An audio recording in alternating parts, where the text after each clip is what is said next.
Hello, hello. I am excited to share with you today a unique technique that I discovered. It was from CreateinSpain, her YouTube channel, and she just has some neat ways of doing things. And anyways, I watched her create what she called basically homemade distress inks, and that appealed to me.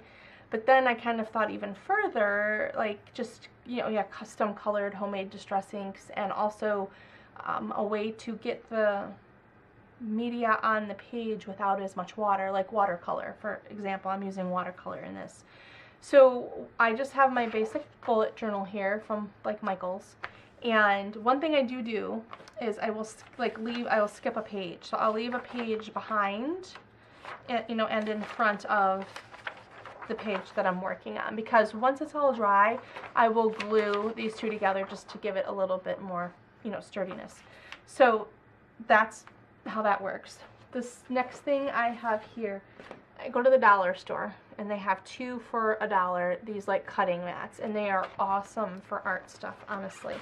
So I just like to put one on my table to kind of protect it from stuff.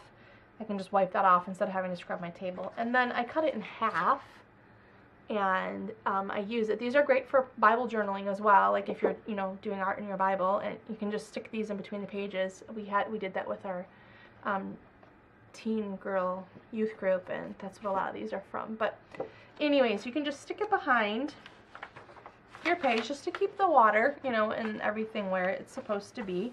And then also you have like a harder surface and an edge, a little bit of an edge hanging over. And I'm going to go ahead and get this in here. Is this 1, 2? Yes. Okay, so now comes the interesting part, the fun part. Okay, I'm going to bring my plate up here so you can see what I'm doing. And I'm working on my fall theme. I'm going to make a base page. This is a really pretty gold color. Huh, this wasn't the one I wanted. Oh, well, I guess I'm going gold. Oh, I wanted orange. And I don't know where the orange went. Here it is. See, I want orange. So I'm going to put the quinacridone yellow off to the side. Gold. I don't want that at the moment.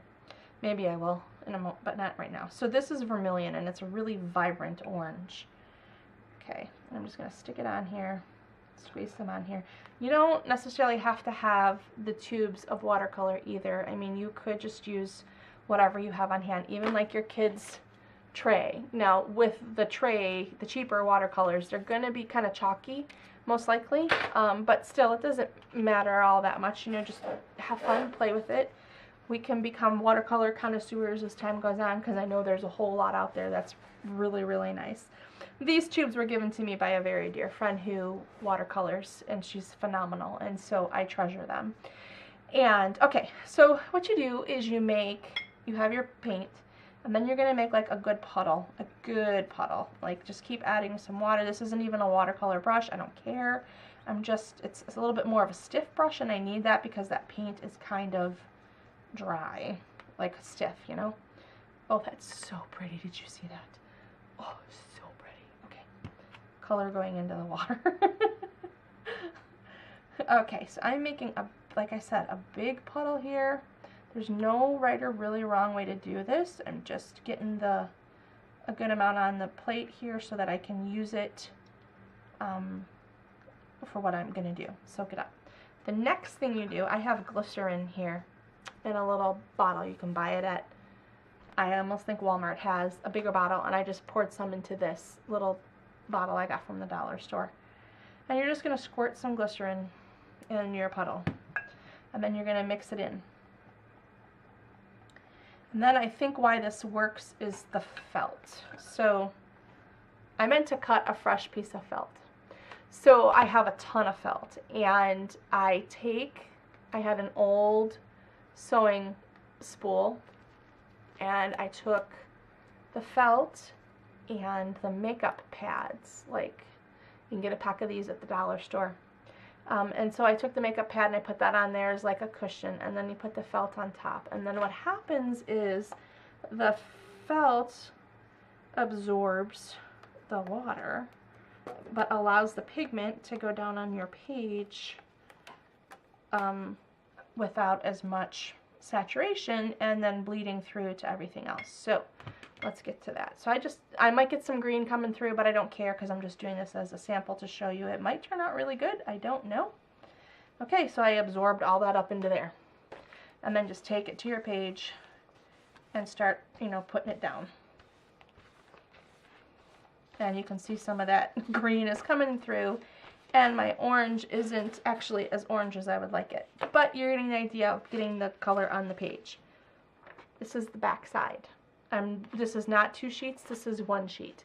So this paper is not super thick, it's not watercolor paper, it's not even like coated, you know, like a Japanese paper. And it doesn't really come through.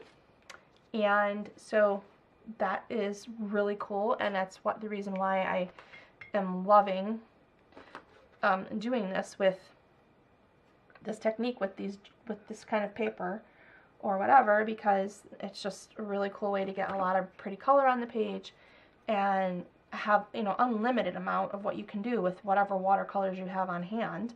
And see, he's chunky. And I'm going to do it again because I need enough to do the other side. And if I would have used a clean piece of felt, it would have been a way more vibrant, but because of the other color I had on there, it really kind of dimmed it down a little bit. But that's okay, because it's almost like it's almost turning out to be like a burgundy color or something. It still looks like fall to me, and that's okay. Alright, so let's try this again. I'm going to not put that in there in case I want to splatter some orange when I'm done. And you don't have to soak it all up at once. You could do a little bit. You know, so I just did, oh, see there, I just did some. And I got more of the vibrant orange. I'm going to come back over here. You can go around the edges. And also, the orange is overpowering the other color that was on there. It's starting to come through, which is pretty cool. And you can get in the seam, just be careful not to like saturate that seam too much or it'll weaken your binding in the middle. Okay. And I mean, that's just simply just like wiping it on here. You can put a stencil on, you could go over a stencil. And you can also like layer. You can see it's making layers underneath. And you could even go like, you could even take this and, you know, do a shape. If you can see, it's putting like circles on there, texture, depth, that sort of thing. There is one thing I would like to try, and I've been wanting to try it. So, let's try it. We'll use some of that gold.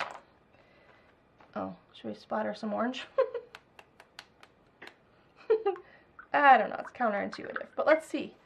I think if it reacts with what's underneath, and see, it's like, you can kind of pull it up a little and add additional texture. So it is kind of acting somewhat like a distress stain in that regard because of the water hitting it. And so that's what I want to try, even though this is orange and whatever other color is on my felt pad. I'm still going to try this with some yellow, the gold I mean.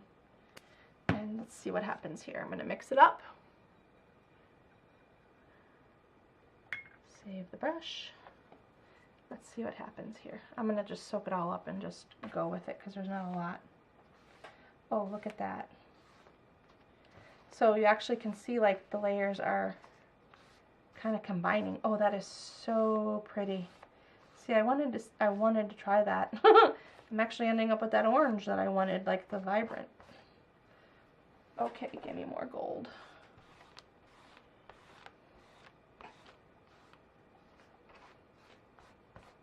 Okay, and so that is my technique.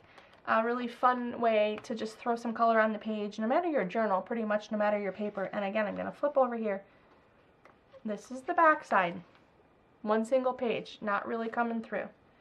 And the same thing over here, really not coming through. A little bit right there, but those are going to be stuck together anyways to the page behind it, so that'll work out just fine. Let's see here. If I took one more trick, I have never done this before, so let's see. If I took some just regular water and spritzed it on, it's actually like acting like it's distressing it. which is pretty cool. So thank you, CreateinSpain. And I'm taking it a next step further and just using it in regular journals and throwing some pretty vibrant color on whatever your papers are. Okay, have fun.